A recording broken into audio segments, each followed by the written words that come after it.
Hello guys, welcome back again sa ating sharing for bread of God. So today guys, dito tayo kukuha ng ating isi-share sa Lucas 23 verse 26 hanggang sa verse 43. Ito ho guys, napakaganda ho. Pag meron kayong Bible, inyo ito babasahin.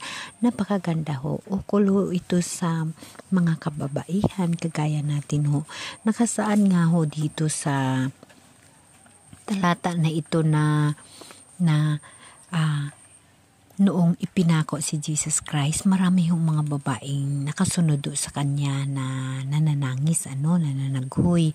So, nilingon sila ni Jesus at sinabi sa kanila, mga kababaihan sa Jerusalem, huwag ninyo akong tangisan. Ang tangisan ninyo, ang inyong sarili at ang inyong mga anak.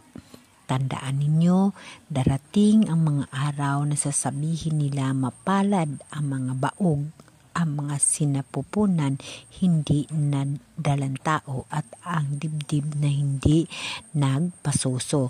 Sa mga araw na iyo'y sasabihin ng mga tao sa mga bundok, gumuho kayo at sa amin at sa mga burol tatabunan ninyo kami sapagkat kung ganito ang ginagawa sa kahoy na sira na sariwa, ano naman kaya ang gagawin sa tuyo? So ito guys ay maihahambing natin sa mga magulang at sa mga kababaihan. Kagaya sa mga kababaihan, sa totoo lang guys, para sa akin, sa akin sarili, kung alam ko lang na napakahirap mamuhay at magkaroon ng anak, hindi na lang sana ako nagkaanak, at hindi na lang ako nag-asawa, wala na akong iisipin sarili ko lang, napakagandang buhay. Pero dahil tao lamang tayo, ng buhay tayo sa tabhano na buhay at nagkaroon tayo ng pamilya at nagsakripisyo tayo ng todo-todo.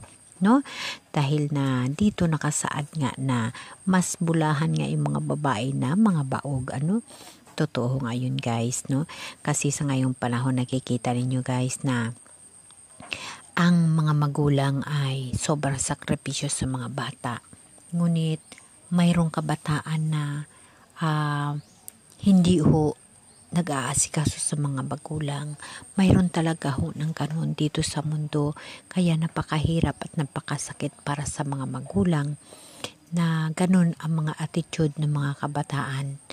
At tayong mga matatanda, tayong mga magulang, dapat natin ihanda yung ating mga sarili dahil na hindi ho lahat na mga bata ay ganon pag tayo ay asikasuhin. Kaya lagi tayong mananalangin sa mahal na Diyos, sa mga espiritu ng Diyos na nandito sa puso natin at nandito na iniwan ng Ginoong Hesukristo ng ating manunubos, ang ating Diyos. Dito sa atin ang Espiritu Santo ng Diyos, ang buhay na Diyos, na manalangin tayo na huwag tayo pababayaan sa panahon na tayo ay matanda na, dahil na dapat natin paghahandaan din ang mga sarili natin na darating ang araw na tayo ay tatanda at hindi na ho tayo ay makakilos. So yung kabataan, kung tayo nga ay mapagsik pa, malakas pa, ay binabastos na tayo, hindi naman tayo, ay sa anak ko hindi, ito ay example lamang. Binabastos na ho yung mga magulang, baliwala na ho sa mga anak. Ngayon nga ay malakas pa yung mga magulang, how much more pag ito ay matatanda na at hindi na makakilos, na uugod-ugod na, Kaya dapat natin paghahandaan. Nasa Bible din ho nakalagay yung sinasabi na tayo ho ng mga bata hanggang sa naglaki, tayo ho'y nagbibihis ng ating mga damit, pumupunta tayo kung saan tayo pupunta, pero darating ang araw sa katandaan natin ay sila na ho ang magbibihis sa atin, ibayaw natin ang ating kamay at kung anong gusto nila sa atin, wala na ho tayong magagawa dahil tayo ay matanda na. So mga kaibigan, brothers and sisters, dapat natin paghahandaan din ang ating mga sarili na i-priority na lamang natin ang mahal na Diyos para si Lord na yung bahala sa ating pagtanda. at atin ipanalangin sa Kanya na gabayan yung ating mga anak na hanggang sa tayo'y buhay pa, hindi ho tayo pababayaan. Si Lord na yung maniobra, mag-step by step ng buhay natin dito sa mundo. Ganun nga guys na dito sa nakasaad na ito sa Bible, no, sa Lucas 23, no, sa basahin niyo sa verse 26 hanggang sa verse na sinabi ko, yung 43. Napakaganda ho itong mga mensahe na ito. Ito ho ay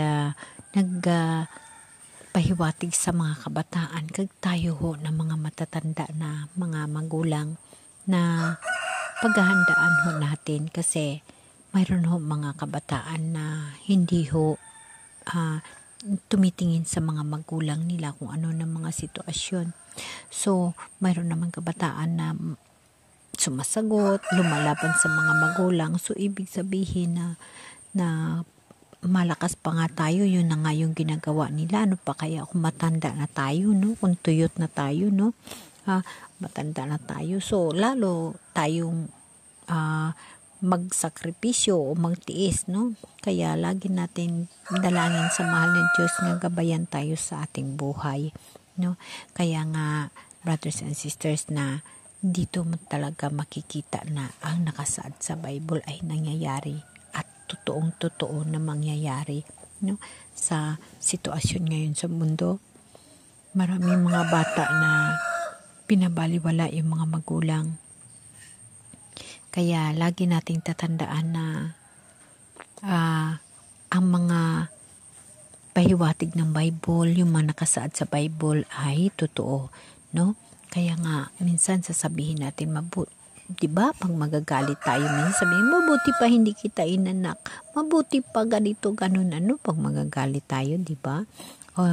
Na ano ko rin sa totoong buhay ko, na experiencean ko rin yun, guys. Pero yung pagka-experience ko niya ngayon ay aking na-realize na hindi pa panahon. Kasi pag ikaw ay maka-Diyos at nandyan si Jesus sa buhay mo, ay talagang gagabayan at tutulungan ka.